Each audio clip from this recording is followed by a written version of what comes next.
Down towards turn one, Mara Engel converting pole position into the race lead. He came out ahead as the cars battled their way down towards the first of the S's, but drama for Augusto Farfus, and that rather set the tone for BMW's race. The car turned into a spin. This from another angle, illustrating what happened.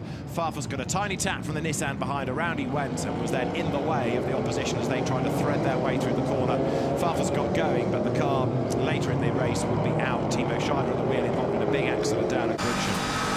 This is how Steph Dusseldorf saw the start. Dust, gravel, muck, bullets thrown into his face. He dodged all of that, found himself on the outside line going down towards the Mercedes arena, turned his way right, turned his way left, and rather than being able to get back on the path, had to wait for the road to open up and also dodge around a car. Up front, Engel led the way as Kevin S made his move against Lance David Arnold for second spot, ran up alongside, powered past, and Kevin S hitting the front, setting the tone for the Black Falcon versus Manthey battle.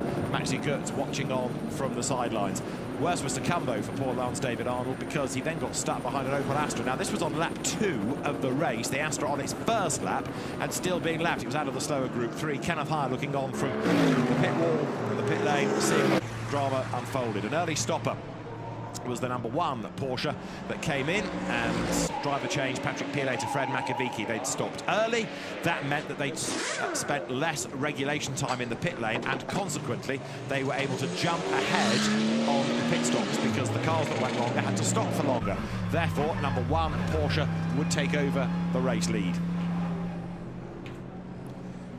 When Engel and Est pitted, they came in at the same time. It was going to be a battle not only on track, therefore, but in the pit lane as well. Engel stayed behind the wheel.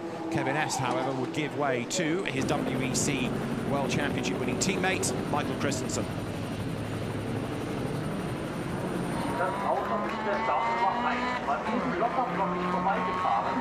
Mercedes stayed ahead, blasting down the pit road. Maro Engel fending off Michael Christensen, but the battle was set to rage on. So back on to the race lead was Porsche number 1, but the joy wouldn't last for long, because Makovici, as he headed onto the Nordschleife, had a puncture, and he had to do really 2/3 of a lap with 3 good tyres, getting back towards civilization. The car went from the lead to 34th, and the number 1 Porsche, currently in 17th place, is still trying to make amends. It is on the lead lap, it's not out of the game, but it's got a lot of ground to make up. The team went to work as the Michelin technicians were rather grass, and a damaged car bearing witness to that. Conor De Filippi's BMW, another early casualty. More bad luck in this event for Rover Racing, that normally goes so well in the qualification race, for example.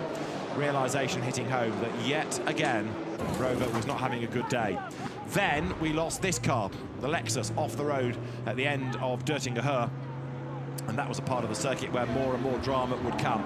Then we lost Timo Scheider and Andy Goulden, bang into the barrier, wheels ripped off, barrier damage, and others oh so nearly getting involved, 1 or 2 having a really lucky escape behind.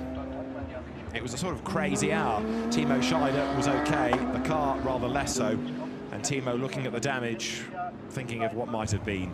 The 2003 winner going no further. The car was taken away, Andy Goulden's Hyundai likewise, but it meant that it was a very long slow zone as Est made a move against Dirk Muller. He was edged onto the grass, but how was that for bravery? Absolutely flat out, 2 wheels on the grass, not a millimetre given.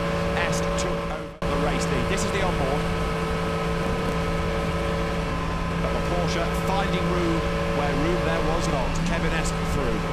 The car was investigated, but if it was investigated for taking the lead with 2 wheels on the grass, having been edged that way, there was something very wrong in the world. So Est leading the way, and as Jelmer Berman looked on, Matt Campbell had this lucky escape as he came across a course vehicle, but he glanced side on against the barrier and astonishingly did not pit, carried on, the pace seemingly undimmed, and that was another amazing recovery. He lost a place in the Glickenhaus, but the biggest accident of all here, Roberto Falcon into the back of Josh Burden's Nissan, a mighty impact, and then a roll, and then another huge hit into the barrier.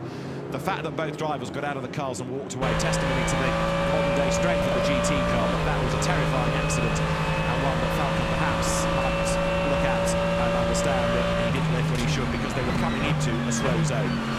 Christian Hohenagel losing 3rd place on track to Felipe Fernandez-Lazer in the SCG. But up front, the battle between Porsche and Mercedes continues. Porsche leads.